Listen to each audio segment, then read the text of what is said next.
What up, YouTube? Timu's here. Here is my opening slash streaming summary where I talk about the films that's coming to either theaters or streaming, etc. So here's what's coming out. Alright, in theaters and Paramount Plus, by the way, we got Clifford the Big Red Dog, which of course is a live action based on the classic children's book as well as the classic TV show and all. Now of course just actually saw this literally yesterday. I'll do my full review pretty soon. But I thought it was pretty cute. It was charming. The CGI I thought was pretty much better than I had any attention. So not a bad film, especially for a Clifford movie. All right, so all right. Also out we got Belfast, which is a new film directed by Kenneth Branagh. It's about a semi-autobiographical film which chronicles the life of a working-class family and their young son's childhood during the turmoil of the late 1960s in Northern Ireland capital. Now, this stars Jamie Dornan. You also got this new kid named Jude Hill, I think his name is. This is actually supposed to be at pretty much based around Kenneth Branagh's life, really, and his like childhood. It's really cool seeing directors pretty much doing movies tackling their childhood. You know, Steven Spielberg is actually doing film based on his childhood. So it's always pretty cool see those type of films there. It does look really intriguing. The black and white aspect looks great. So I'm definitely really hyped for this. I mean, the movie is actually an Oscar contender, so there's that too. All right. Also out on Netflix, which I actually just saw in theaters last month. We got Passing, which takes place in 1920s New York City. A black woman finds her world upended when her life becomes intertwined with her former childhood friend who's passing as white. Now this stars you also have Tessa Thompson. It's also directed by Rebecca Hall, who I've always loved Rebecca Hall. And by the way, of course, I already talked about this when I did my review for it. But when I actually saw Passing in theirs, let me pull up something. Where is it? The picture's not really that great, but I actually got to see Rebecca Hall in person. Let's see right there. Yeah, the one in like the middle is of course Rebecca Hall, and it's always pretty cool seeing celebs in person, you know. And of course, Rufy, you might remember her from H the Shield, Warcraft fame. So, yeah, not a bad little film. It like Belfast, this movie is also black and white, so there's that. A really decent film if you guys haven't seen that. All right. Also out on Netflix, we got Red Nose, which I actually saw this past week. This, of course, stars Dwayne Johnson, Ryan Reynolds, and Gal Gadot, and it takes place in the world of international crime, where an Interpol agent attempts to hunt down and capture the world's most wanted art thief.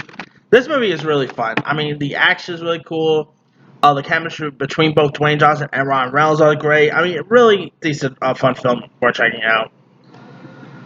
Alright, now in theaters this week and Netflix next week, we got Lin-Manuel Miranda's directorial debut, Tick Tick Boom, which is a film that stars Andrew Garfield, and he's actually playing like the composer of Rent, which I mean I never really actually saw Rent on Broadway, but I have remember hearing the music of Rent. I mean the music of Rent is iconic, so yeah, this does look like it could be really intriguing. So summing up. On Disney Plus, we got Home Sweet Home Alone, which of course is like a reboot, if you will, of Home Alone. Although I'm thinking they're saying it's more of a sequel, but still, sequel, reboot, whatever floats the boat. Now, so many people are not really keen on this. I admit, I was not a fan of the last few Home Alone sequels and all. But, I gotta say, this trailer actually did not look so bad. The kid from Jojo Rabbit, of course, plays the lead. He looks great. You got Rob Delaney. Ellie Kemper is always good. You also got Keena Thompson, who's also in Clifford, by the way. So got like a double dose of Keena Thompson this week. So yeah, this movie actually doesn't look so bad. I mean, obviously, is it gonna be as good as the original Home Alone? Let's be real. Ain't no matter how many Home Alones you make, nothing will top the original. I mean, the original and of course Home Alone 2: Lost in New York are two of my all-time favorite Christmas movies there is. So yeah, but anyway. Also out on Amazon, we got Mayor Pete, which is like a pretty much like a documentary about Pete Buttigieg, who's of course became the first openly gay, who actually became like the film follows Pete as he runs for president of the U.S. campaign to become the country's first openly gay president, which of course that never really happened anymore. But this movie pretty much chronicles his rise from mayor of South Bend, Indiana, to his presidential run. I mean, this movie does look okay. I mean, I don't really know much about Pete, to be honest here, so I don't really follow too much of the presidential stuff. But it could be interesting, I guess. Also, out this week we got a movie called Love Is Love Is Love Is Love. Speaking of Lin-Manuel Miranda, by the way. Three stories revolve around love, commitment, and loyalty between couples or friends. This is actually directed by Eleanor Coppola. You also got Rosanna Arquette, Chris Messina, Sybil Shepherd, Rita Wilson's in this. It looks like it could be really cute, charming. I always love a good, like, it definitely has a bit of love actually feel to it, so could be cool, I guess. Alright, we also got a movie called Multiverse, which is pretty much like a where colleagues Loretta, Danny, Amy, and Gary are on the verge of an amazing breakthrough in quantum physics when tragedy strikes, racing to complete the experiment. Loretta dies in a fairly car accident. 5 months later, as the trio struggles to move on with their lives and the work they started, Loretta returns. She's full of energy, enthusiasm, seemingly unaware that she's been gone for months. So, yeah, now this movie also has Molly Matlin, who I thought was great in Coda, by the way. And I mean, we are getting pretty much into the multiverse stuff with the MCU, so I guess this could be interesting. Looks like a pretty much like a B-level sci-fi film, so could be cool, I guess. All right, we also got a Bruce Willis movie called Apex. We're serving a life sentence for a crime he didn't commit. Former cop Thomas Malone gets a chance to win his freedom if he can survive a twisted game. Six killers pay for the drill of hunting Malone for sport on a remote island, but once he arrives, all hell breaks loose. Laying traps and playing mind games, he soon turns the tables on the goons who want him dead. Sad to say, I cannot be too excited for this because it's a Bruce Willis movie. Yeah, I mean, I know probably in the 80s, like, Bruce Willis like a Hawkeye in the 80s with Die Hard and all, but sad to say, Bruce Willis lately just hasn't done anything that I quite enjoy, you know? So, yeah, I mean, sad to say, this movie looks pretty terrible. I mean, Bruce Willis's movies lately just looks god awful. So, yeah, I can't get too excited for this one. I mean, you do got some good cast members though. You got Neil McDonald. You got LaShawn Monroe's also in this, but sad to say, yeah, does not look so good. Anyway, we also got a dystopian film called Night Riders, which actually is produced by Taika Waititi, and takes place in the dystopian future. A military occupation controls disenfranchised cities in post-war North America, where like a desperate Cree woman joins to an underground band of vigilantes to pretty much get her daughter back, who had up being kidnapped here. It could be intriguing. I mean, Taika Waititi has always been doing some pretty good stuff lately, so could be cool. We also got a horror movie called The Curse, where Hannah spends 20 years suppressing a maleficent curse that was placed upon her bloodline, only to have a family member not only released it, forcing to her to kill or be killed. Could be cool, I guess. I mean, horror movies could be good, could be hit and misses once in a while, so could be cool. Now that's pretty much all the movies premiering. A couple of the shows premiering on Disney Plus, which by the way, tomorrow is Disney Plus Day, so there's gonna be lots of Disney related content news. So keep your eye out for that.